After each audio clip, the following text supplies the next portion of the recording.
నెల్లూరు జిల్లా వేదాయపాలెంలోని healing church ఆధ్వర్యంలో Christmas వేడుకలు ఘనంగా జరిగాయి. ఈ సందర్భంగా పలువురు చిన్నారులు సాంస్కృతిక కార్యక్రమాలతో అలరించారు. ప్రభు భూమిపై ఏ విధంగా పుట్టాడో సాంస్కృతిక కార్యక్రమం ద్వారా అందరికీ వివరించారు. ఈ కార్యక్రమంలో పలువురు పాస్టర్లు, రవికుమార్, ప్రజలు తదితరులు పాల్గొన్నారు. ఆయనకు యేసు అని పేరు పెట్టుదువు. నేను పురుషుని ఎరుగను కదా, ఇది ఎలా సాధ్యం? పరిశుద్ధాత్మ నీ మీదకు వచ్చును, సర్వోన్నతుని శక్తి నిన్ను కమ్ముకొనును, కనుక పుట్టబోవు శిశువు పరిశుద్ధుడై దేవుని కుమారుడు అనబడును.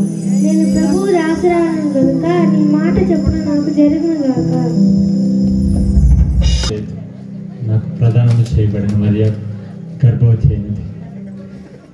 నేను ఎలా అయినా ఆమెను విడిచిపెట్టాలి. నేను వెంటనే ఆమెను విడిచిపెట్టాలి.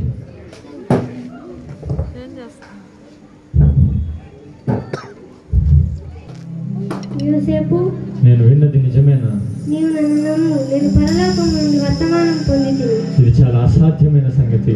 నా స్థితి దేవుని చేతి పని. నేను మెస్సయ్య అనే శిశువుకి జన్మనివ్వాలి.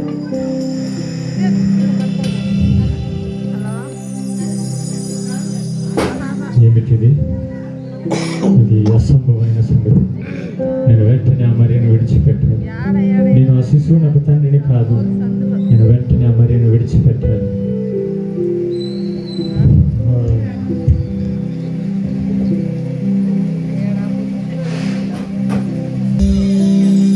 దావీదు కుమారుడైన యోసేపు, ఈ భార్య అయిన మరియను చేర్చుకొనుటకు భయపడకుము. ఆమె గర్భము ధరించినది పరిశుద్ధాత్మ వలన కలిగినది. తన ప్రజలను వారి పాపముల నుండి ఆయన రక్షించెను. ఆయనకు యేసు అని పేరు పెట్టుదు. ఏంటి కదా? ప్రభుత్వంతో నాతో మాట్లాడిందా? మరియ పరిశుద్ధాత్మ వల్ల గర్భము ధరించిందా? నేను వెంటనే ఆమెతో మాట్లాడాను. నేను వెంటనే ఆమెను చేర్చుకోవాలి. నేను వెంటనే మరి దగ్గరికి వెళ్ళాలి. నేను వెంటనే మరియను చేర్చుకోవాలి. మరి ఆకాశం వైపు చూడండి. ఆ నక్షత్రం ఎంతో ప్రకాశవంతంగా జగదగా మెరుస్తూ ఉంది. ఆ నక్షత్రం చూస్తుంటే ఎక్కడో మన కొరకు రాజు జన్మించి ఉంటాడని. పదండి వెళ్దాం.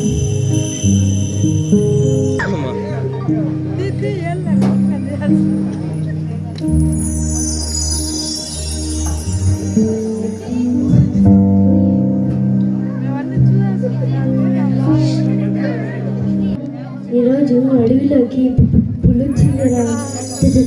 చూసి భయపడ్డానురా. ఏందిరా? ఏం చెప్పినా వినిపించదురా.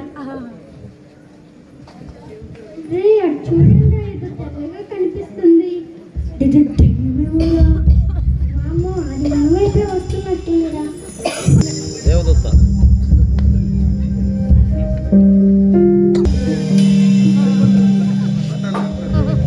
ఇదిగో ప్రజలందరికీ కలగబోవు మహా సంతోషకరమైన సువర్తమానము.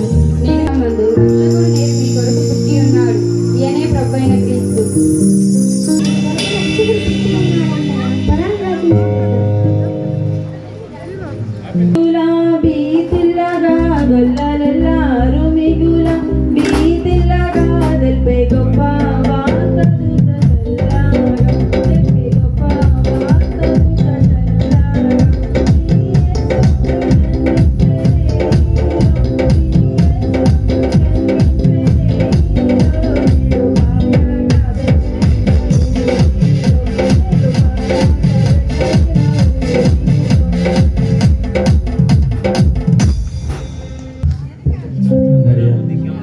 కొంత దూరం వచ్చుకో మరియా.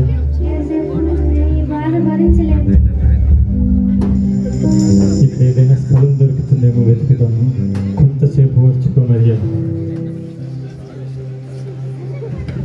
ఇదిగో అక్కడ ఏదో స్థలం ఉన్నట్టుగా ఉంది.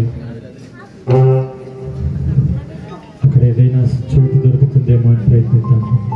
నువ్వు ఇక్కడే ఉండు మరియా.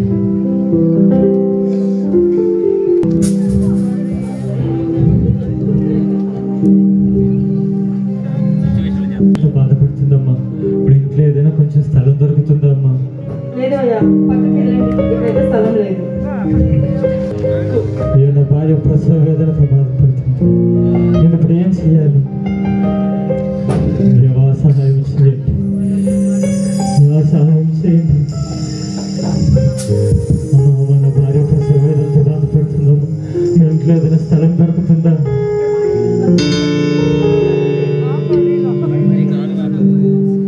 ఇల్లు బంధువులతో నిండి ఉంది, స్థలం ఏమాత్రం లేదు. అక్కడికి వెళ్ళండి. అమ్మా అందరమ్మా మరి అక్కడికి స్థలం ఉండదు, మనం అక్కడికి వెళ్దాం.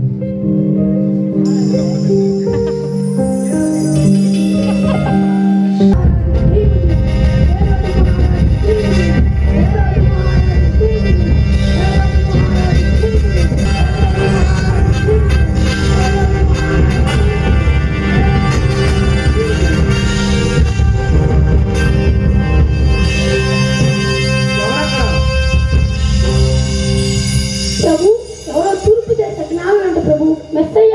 హేరోదు మహారాజుకు ప్రణామం. యూదుల రాజుగా పుట్టిన వాడెక్కడ?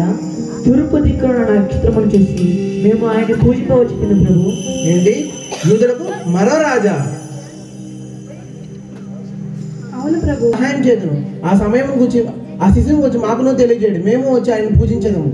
చిత్తము ప్రభు. యూదులకు మరో రాజా? అవును ప్రభు, బయట ప్రజలందరూ అలాగే అనుకుంటున్నారు. ఏంటి, యూదులకు నేను తప్ప మరో రాజా? ఇది అసాధ్యం.